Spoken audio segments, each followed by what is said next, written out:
మనం ఇష్టపడి తినే కాయల్లో రారాజు మామిడికాయ. మధురమైన రుచులు పంచే మామిడికాయ అంటే అందరికీ ఇష్టమే. అలాంటి మామిడి పండ్ల కోసం ఎదురు చూసేవారు లేకపోలేదు. వేసవి కాలంలో దొరికే ఈ ఫ్రూట్ ని చిన్నారుల నుంచి వృద్ధుల వరకు అమితంగా ఇష్టపడతారు. ప్రాంతాల వారీగా ఆయా రుచుల్ని బట్టి 100 రూపాయల నుంచి లక్షల వరకు ధర పలికే మామిడి పండ్లు ఉన్నాయంటే కొంతమందికి విడ్డూరంగా ఉన్నా ఇది ముమ్మాటికి వాస్తవం. మే మాసం కావటంతో మామిడి పండ్లతో గుంటూరు మార్కెట్ గుబారిస్తోంది. మిలమిల మెరిసే బంగారు రంగు కాంతలతో ఆకర్షిస్తోంది. ఎంత ధర అయినా కొనాల్సిందే అన్న ఆశను కలిగిస్తూ ఉంది. ప్రస్తుతం మామిడికాయల ధరలు ఆకాశాన్ని అంటినా తగ్గేదేలా అంటున్నారు మామిడి ప్రియులు. మన ఆంధ్ర విషయానికి వస్తే బంగినపల్లి నూచిపిడి రసాలు, చిన్ని రసాలు, చెరుకు రసాలు, చిత్తూరు మామిడికాయలు మాత్రమే మంచి గిరాకీ ఉంటుంది. ఈ సంవత్సరం ప్రతికూల వాతావరణ పరిస్థితులతో మామిడి పంట దిగుమతి బాగా తగ్గింది. ధరలు మాత్రం బాగా పెరిగాయని మామిడికాయల వ్యాపారులు చెబుతూ ఉన్నారు. అయితే వ్యాపారం బాగానే ఉందని పేర్కొన్నారు. ఎప్పుడు పడితే అప్పుడు మామిడికాయలు దొరకవని, సీజన్ లో మాత్రమే దొరుకుతాయని, అందుకే అంత గిరాకీ అని వివరించారు.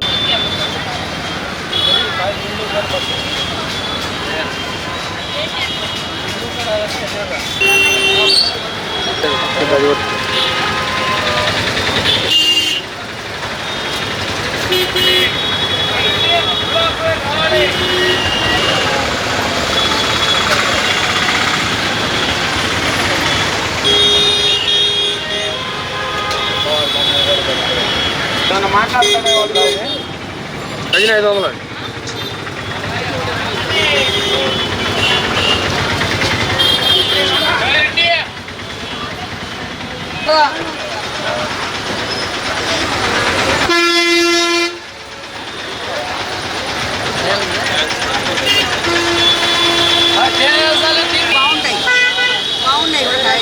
500 వారి వస్తాయండి. ఈ సీజన్లో కొంచెం 2 నెలలు సీజన్ బాగుంటుంది. మనకి అందరు తింటారు.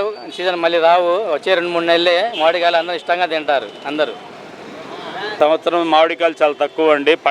పంట సరిగా లేదు, దిగుబడి లేదు, కాబట్టి రేట్లు మాత్రం బాగుంటాయి. ఈ సంవత్సరం మాకు వచ్చేసి బంగినపల్లి ఆయన మసరు వస్తున్నాయి కాయలు. మసరు ఏది వాతావరణం మంచు ఎక్కువ వలన మసరు వచ్చేస్తుంది. అయినా టేస్ట్ బాగుంటాయి కాయలు మాత్రం. ఈ రేట్లు కూడా బాగానే ఉన్నాయి. మాకు చిన్న రసాలు, బంగినపల్లి, ఇమాం పసందు, ఈ పెద్ద రసాలు ఈ ఫేమస్ అండి. కాయలు మాత్రం తీపి మాత్రం టేస్ట్ సూపర్గా ఉంటాయి. దిగుబడి ఎందుకు తగ్గింది? దిగుబడులు వచ్చేసి సరైన వర్షాలు లేక, వాతావరణం సరిలేక దిగుబడి తక్కువ. పోయినసారి కంటే చాలా తక్కువ ఈ సంవత్సరం.